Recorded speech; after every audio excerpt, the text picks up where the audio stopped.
আসসালামু আলাইকুম। সুমিতা কিচেনে আপনাদের সকলকে স্বাগত জানাই। আশা করি আপনারা ভালো আছেন। আলহামদুলিল্লাহ আমিও খুব ভালো আছি। তো আমি আজকে বাড়ির জন্য যে রান্নাগুলো করব সেই রান্নাগুলোই আপনাদের সামনে তুলে ধরছি। তো আমি আজকে মাছ দিয়ে বড়ি রান্না করব, কলাইয়ের বড়ি রান্না করব। আর মুগ ডাল নিয়েছি, মুগ ডাল রান্না করব। আর এখানে শাক নিয়েছি। তো এটা সবাই বলছে নাকি বাংলাদেশের কলমি শাক। তো আমি জানি না, তো বাংলাদেশ থেকে কোনো আপু যদি আমার ভিডিও দেখে থাকেন এই ভিডিওটা, তো অবশ্যই কমেন্টে জানিয়ে দেবেন এটা সত্যি বাংলাদেশের শাক কিনা। তো আপনারা অবশ্যই জানিয়ে দেবেন এটা বাংলাদেশের কলমি শাক কিনা কমেন্টে। তো আমি এবার সাইডে রেখে দিব শাকগুলো, দিয়ে আমি প্রথমে উনুনটা ধরিয়ে নেব। তো আজকে আমার প্রচুর কাজ ছিল, সংসারেরই কাজ, মেয়েদের তো দৈনিক কাজ লেগেই থাকে। তো তার ভিতরে আজকে আমাদের ধান সিদ্ধ করেছি। কালকে ধান ভাপিয়েছিলাম, আজকে সিদ্ধ করে ছাদের উপরে সেগুলো তুলে দিয়েছে। তো সেগুলো সারাদিন তো নাড়াচাড়া করতেই হবে, মেলে দিতে হবে। তো আমি ধান আবার ভাপ দিয়েছি, তো আবারও ধান ভাপ দিয়ে সেগুলো জল টল দিয়ে ভালো করে ঢাকা দিয়ে রেখে দিয়ে তাড়াতাড়ি করে আমি রান্না ঘরে চলে এসেছি। তো রান্নাঘরে চলে এসে আমি রান্না করতে লেগেছি। তো প্রথমে আমি কড়াই বড়ি দিয়ে দিয়েছি, বড়িগুলো ভেজে নেব। সরিষার তেল দিয়ে ভালো করে বড়িগুলো ভেজে নিতে হবে প্রথমে। তো এভাবে আমি কিছুক্ষণ ভেজে নিয়েছি, ভেজে নেওয়ার পরে তুলে নিচ্ছি। তো আবার ওই একই কড়াতে সরিষার তেল দিয়ে লঙ্কা চিড়ে আর পেঁয়াজ কুচি করে দিয়ে ভালো করে কিছুক্ষণ ভেজে নিয়েছি। আদা রসুন জিরে লঙ্কার পেস্ট বানানো ছিল, সেটা দিয়ে দিলাম। হলুদ গুঁড়ো,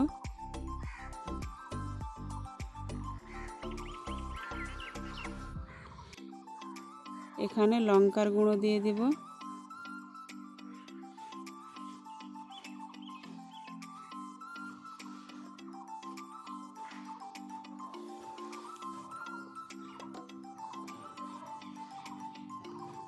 স্বাদ মতো লবণ,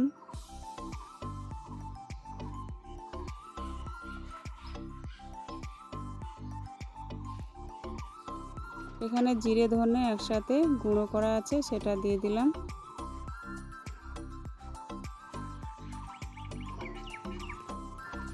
তো এভাবে আমি কিছুক্ষণ মশলাটা কষিয়ে নেব।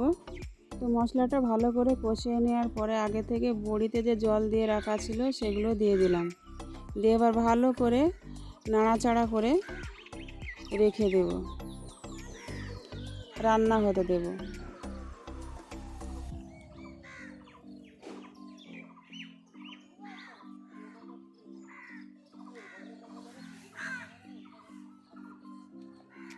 তো আমার মনে হয়েছিল যে একটু হলুদ কম হবে, ওই জন্য আবার একটু হলুদ দিয়ে দিলাম। আর আগের দিন মাছ রান্না করা ছিল, তো মাছগুলো রয়ে গেছে, তো সেগুলো দিয়ে একই সাথে রান্না করে নেব।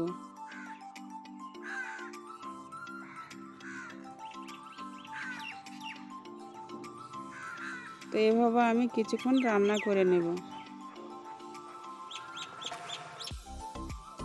তো আমার রান্নাটা হয়ে গেছে, আমি এবার ঢেলে নেব।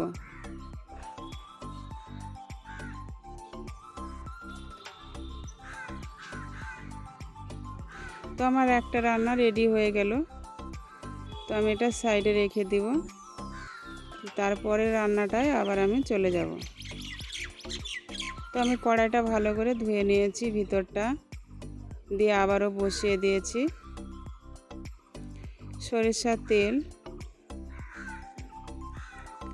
এখানে লঙ্কা চিরা আর পেঁয়াজ কুচি করে রেখেছি সেটা দিয়ে দিলাম। আর এখানে আমি রসুন থেঁতো করে রেখেছিলাম সেটা দিয়ে দেব।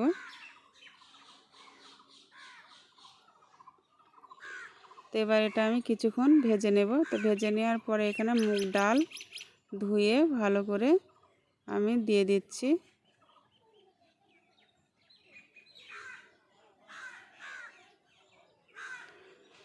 তো মুগ ডালটা দেওয়ার পরে কিছুক্ষণ ভেজে নেওয়ার পরে আমি একটা মাছের মাথা ছিল রুই মাছের, সেটা দিয়ে দিলাম। মাছের মাথা দিয়ে মুগ ডাল রান্না করব আজকে।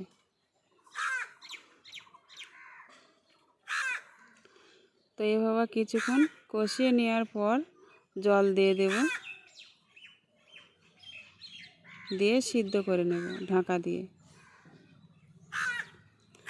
তো ঢাকা দিয়ে কিছুক্ষণ সিদ্ধ করে নেব। এদিকে যে আমি শাকগুলো রেখেছিলাম সেই শাকগুলো এবার কেটে নেব। বাংলাদেশের শাক, বাংলাদেশের কলমির শাক। তো বাংলাদেশের কোনো আপু যদি আমার এই ভিডিওটা দেখে থাকেন তো অবশ্যই কমেন্টে জানাবেন এটা বাংলাদেশের শাক কিনা। তো এবার আমি কুচি কুচি করে কেটে নেব। এদিকে মুগ ডালটা সিদ্ধ হতে হতে আমার ওদিকে কেটে নেওয়া হয়ে যাবে।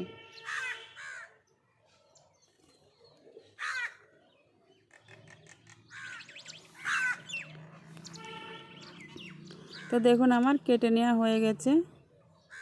আমি এবার ঢাকা তুলে দেখে নেব সিদ্ধ হয়েছে কিনা। তো সিদ্ধ হয়ে গেছে।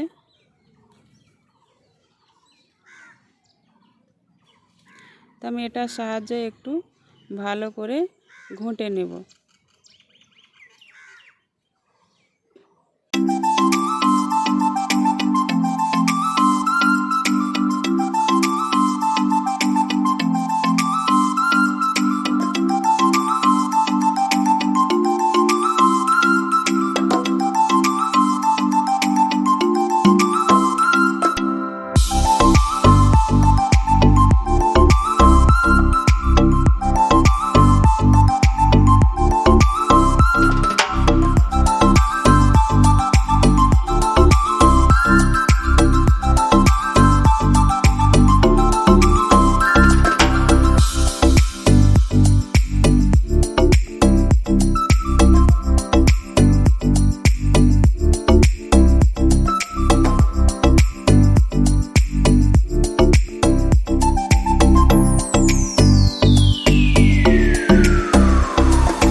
তো এই শাক আমি আগে কোনো দিন খাইনি, আজকে প্রথম খাবো।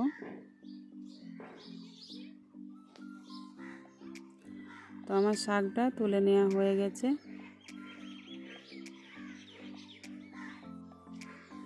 খেতে কেমন লাগবে ভয়ে অল্প করে ভাজি করলাম, এখনো ঘরে আছে, আমার একটা কাকিমা দিয়ে গিয়েছিল। তো দেখুন কত সুন্দর হয়েছে ভাজিটা, খেতে কেমন লাগবে অবশ্যই এখন বলতে পারছি না। তো আপনাদের সাথে দেখিয়ে দিচ্ছি যে 3টে রান্না করেছি, সেই রান্না 3টে আপনাদের সাথে আমি একটু শেয়ার করে দিচ্ছি লাস্ট। তো এখানে কলাইয়ের বড়ি দিয়ে রুই মাছ রান্না, এখানে মুগ ডাল দিয়ে মাছের মাথা দিয়ে মুগ ডাল রান্না, আর এখানে শাক ভাজি। তো কেমন হয়েছে অবশ্যই কমেন্টে জানাবেন। কালকে দেখা হবে আবারও নতুন কোনো ভিডিওর সঙ্গে। ততক্ষণ সুস্থ থাকুন, ভালো থাকুন, খোদা হাফেজ।